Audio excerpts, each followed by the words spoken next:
بھائی یہ جو عید کی نماز ہے نا، اس کے بارے میں لوگ بہت پوچھ رہے ہیں کہ اگر گورنمنٹ کی طرف سے مسجدوں میں کراؤڈ پر پابندی ہو تو کیا ہم اخپل طریقے سے گھر میں عید کی نماز پڑھ سکتے ہیں؟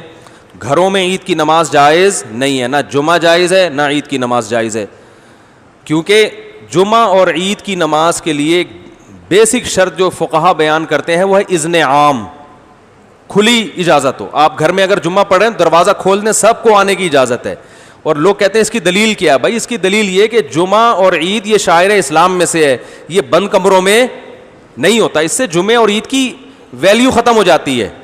جیسے نبی صلی اللہ علیہ وسلم کے دور میں گاؤں میں کبھی جمعہ نہیں ہوا. مدینہ کے ارد گرد کے جو گاؤں کے لوگ تھے وہ جمعہ آ کے پڑھتے تھے کہاں؟ مدینہ میں. گاؤں میں نہیں قائم کیا کیونکہ یہ شاعر اسلام میں سے ہے نا. تو اب یہ کیسی اجازت ہے کہ نبی کے دور میں گاؤں کے لوگ شہر میں آ کے پڑھ رہے ہیں اور یہاں شہر کے لوگ اپنے اپنے گھروں میں بند ہو کے پڑھ رہے ہیں؟ تو ہماری رائے یہی ہے، اور حضرت مفتی تقی عثمانی صاحب کا بھی اسی پہ فتویٰ ہے کہ ان لاک ڈاؤن کے حالات میں گھروں میں آپ ظہر پڑھیں گے، جمعے کی نماز نہیں پڑھیں گے، نہ عید کی نماز پڑھیں گے. عید کی نماز وہاں پڑھ سکتے ہیں کہ جہاں پھر لوگوں کو کھلے عام اجازت دے دیں. تو اگر کسی فیکٹری میں یا کسی ایسی جگہ پہ سب کو آپ نے اجازت دے دی بھائی یہاں آئیں، تو وہ پڑھیں، پھر اجازت ہے. تو یہی رائے ہے. اس کے خلاف جو قول ہے ہماری نظر میں وہ ضعیف ہے. بعض لوگوں نے کہا کہ کسی عذر سے اگر لوگوں کو روک دیں تو پھر مجبوری ہے. ابھی ہم جو گھر کا دروازہ بند کر رہے ہیں وہ تو عذر سے. تو بھائی یہ جو فقہا نے کہا ہے نا کہ اذن عام کہ کھلی اجازت ہونی چاہیے، تو کھلی اجازت ختم تو جب ہی ہوگی نا جب کوئی عذر ہوگا. بلا عذر کون لوگوں کو نماز سے روکے گا؟ تو فقہا کا مطلب یہی ہے کہ عذر ہو یا نہ ہو آپ نے لوگوں کو اجازت دینی ہے. یہ جمعے اور عیدین کی شرائط میں سے ہے. تو مسلم ملک کنٹری ہو یا غیر مسلم کنٹری، وہاں پر اس بات کا اہتمام کریں کہ عید کی اگر آپ کو اجازت ملتی ہے تو پھر تو ٹھیک ہے، نہیں ملتی ہے تو گھروں میں پھر عید کی نماز نہیں ہوگی، نہ خطبہ ہوگا. اپنے کوئی نوافل پڑھنا چاہے تو پڑھ سکتا ہے، وہ عید نہیں کہلائے گا. اور کیونکہ ایک شرعی عذر ہے تو وہ اللہ معاف کرنے والا ہے، اور کیا ہے. باقی مسجدوں میں گورنمنٹ نے اگر اجازت دی ہے، بعض لوگ یہ اشکال کرتے ہیں کہ مسجد میں بھی تو ابھی جمعہ جو ہوتا رہا ہے اس میں کھلے عام اجازت نہیں ہے، وہ تو ایک پابندی ہے کہ اتنے لوگ آئیں گے، اس سے زیادہ نہیں آئیں گے. تو کیونکہ گورنمنٹ کا جب کوئی حکم آتا ہے نا تو شریعت پھر یہ کہتی ہے کہ جو اجتہادی اختلافات ہوتے ہیں حکومت کے آرڈر کے آگے وہ منسوخ ہو جاتے ہیں، یعنی منسوخ کی طرح ہو جاتے ہیں. منسوخ تو نہیں کہہ سکتے یہاں پہ، یعنی وہ کالعدم ہوتے ہیں. تو گورنمنٹ نے چونکہ مسجد میں نماز پڑھنے کی اجازت دی ہے تو اگر اس میں اذن عام نہ بھی ہو تو حکومت کی پرمیشن کی وجہ سے وہ کیا ہو جائے گی؟ جائز ہو جائے گی. اس پہ تمام فقہا کا اتفاق ہے کہ اس طرح کی جتنی بھی شرطیں ہوتی ہیں وہ حکومت کے فیصلے کی وجہ سے کیا ہو جاتی ہیں؟ کالعدم. جیسے چاند کا مسئلہ ہے نا، چاند کا مسئلہ سعودی عرب میں کچھ اور ہے، ہمارے ہاں ان کا سسٹم ہی الگ ہے، ہمارا سسٹم بھی الگ ہے. ہم اس سسٹم کو نہیں مانتے، لیکن سعودی عرب میں جب ہم جائیں گے تو وہاں کی گورنمنٹ ہمارے سسٹم کے حساب سے فیصلہ نہیں کرتی، وہ اخبل طریقے سے کرتی ہے. تو جیسے بھی کرتی ہے لیکن سعودی حکومت میں وہ کیا ہو جائے گا؟ نافذ. کیونکہ حکم حاکم جو ہے نا شریعت میں اس کی ایک ویلیو ہے، ورنہ ہر آدمی اخبل طریقے سے ہی چلتا رہے گا تو یہ تو تباہی برباد ہو جائے گی نا. تو اس لیے وہاں ہم کہتے ہیں کہ جب گورنمنٹ نے ایک لا پاس کر دیا، فیصلہ کر دیا، تو جب گورنمنٹ کہے گی عید ہے تو عید ہے، جب کہے گی بقرہ عید ہے تو کیا ہے؟ بقرہ عید ہے. یہاں ہماری گورنمنٹ نے کیونکہ ہلال کمیٹی بنائی ہوئی ہے، اس کے اتھارٹی کا حق حاصل ہے، تو وہ جب فیصلہ کرے گی تو کیا ہوگا؟ ابھی دیکھو نا 4-5 سال پہلے ہم نے بتا دیا تھا کہ 30 روزے مکمل ہوں گے. 5-6 سال پرانی بات ہے، بلکہ اس سے بھی زیادہ. فلکیات والے کہہ رہے تھے چاند کہیں بھی نظر نہیں آئے گا، 30 روزے پکے ڈھکے. تو ہلال کمیٹی نے اعلان بھی نہیں کیا کہ کل عید ہے، اور 30 روزے ہو گئے، تراویح بھی ہو گئی، ہماری مسجد میں بیان شروع ہو گیا.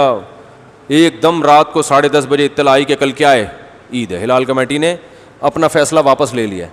اب ہمارا میٹر تو گھوما تھا کہ چاند کہیں دور دور کا بھی نام و نشان نہیں، پتہ نہیں ان کو نظر کہاں سے آ گیا. لیکن بہرحال ہم نے بھی کیا کیا ہے؟ عید منائی ہے. کیونکہ اب اپنی رائے میں مسلط کروں گا، بھائی میں اس فیصلے کو نہیں مانتا، ہمارے جامع رشید بھی نہیں مانتا. تو بھائی جامع رشید کوئی گورنمنٹ تھوڑی ہے. تو گورنمنٹ کی طرف سے جو کمیٹی ہے، ہلال کمیٹی اتھارٹی، حکومت کی طرف سے اس کو حاصل ہے. تو جب حکومت کوئی فیصلہ کرتی ہے تو وہ فیصلہ آپ کی رائے پر مقدم ہوتا ہے. ہاں جب تک 100% شریعت کے خلاف نہ چلے. وہ گورنمنٹ اگر یہ فیصلہ کر دے کہ اس دفعہ عید سرے سے ہوگی نہیں ٹھیک ہے نا، رمضان ہی چلتا رہے گا، یا 30 کے بعد 31 روزے بھی ہوں گے، تو یہ 100% کیا ہے؟ غلط ہے. اس میں اختلاف رائے کی گنجائش ہے ہی نہیں. تو جو ایسا فیصلہ جس میں اختلاف رائے کی کوئی تک بنتا ہی نہیں ہے، گنجائش ہی نہیں ہے، وہاں یا گورنمنٹ شراب کو حلال کر دے وہ تھوڑی ہوگا. اسی طرح گورنمنٹ نے جو 4 شادیوں پہ پابندی لگائی ہے تو یہ پابندی شریعت میں کیا ہے؟ کالعدم ہے. آپ چھپ کے کر سکتے ہیں, چھپ کے نکاح کرو تو یہ بالکل جائز ہے. تو یہ کیونکہ قرآن میں صاف لکھا ہوا ہے تو یہ اختلافی مسئلہ تھوڑی ہے. وہ الگ بات ہے کہ اس کے بعد اختلافی مسائل ہی شروع ہوں گے. 4 شادیاں کرنا اسلام میں بالاتفاق جائز ہے, لیکن یہ ایسا اتفاق ہے کہ جیسے ہی کرو گے اختلافات شروع ہیں. بعض اتفاقی مسائل میں اختلافات بہت ہیں. تو خیر, تو اس لیے وہ اذن حاکم کی وجہ سے اس کی مسجد میں اجازت ہے. تو گھروں میں اخفل طریقے سے نہ عید پڑھ سکتے ہیں اور نہ جمعہ. ایک آخری بات یہ کہ اگر کسی عالم کی رائے ہو کہ نہیں پڑھنی چاہیے تو آپ اس کی رائے کو فالو کریں, مگر پھر تان و تشنیع نہ کریں کہ کلپ بنا کے ادھر میرا کلپ لگا دیا, ادھر دوسرے مولانا صاحب کی یہ کچھ اور کہہ رہے ہیں, وہ کچھ اور کہہ رہے ہیں. اس سے پھڈے بازی کے علاوہ کچھ بھی حاصل نہیں ہوتا. بھائی ہمارے یہ دلائل ہیں, اور مفتی اعظم حضرت مفتی تقی عثمانی صاحب وہ بہت بڑے محقق ہیں, ان کی بھی یہ رائے ہے. تو دلائل کے ان کی تو ایک اور بھی دلیل انہوں نے دی ہے کہ اگر اس طرح سے لوگوں کو جمعے کی اور عید کی اجازت دے دی جائے تو جمعہ اور عید کی ویلیو لوگوں کی نظر میں ختم. آئندہ جب کراؤڈ پہ پابندی جب ہٹے گی نا تو بھی جس کو جمعہ لیٹ ہو رہا ہوگا وہ کہ بیگم کو کہے گا بیگم اپنے ماموں کو بلا لو, چچا کو بلا لو, ادھر ہی جمعہ پڑھ لیتے ہیں. اس کا یعنی سیاسی نقصان بھی ہے, سمجھ رہے ہیں نا.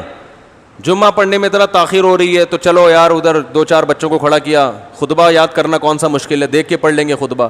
تو جمعے کی ویلیو بھی ختم ہو جائے گی اس سے, جو جمعے کا ایک بنیادی مقصد ہے کہ کراؤڈ ہو.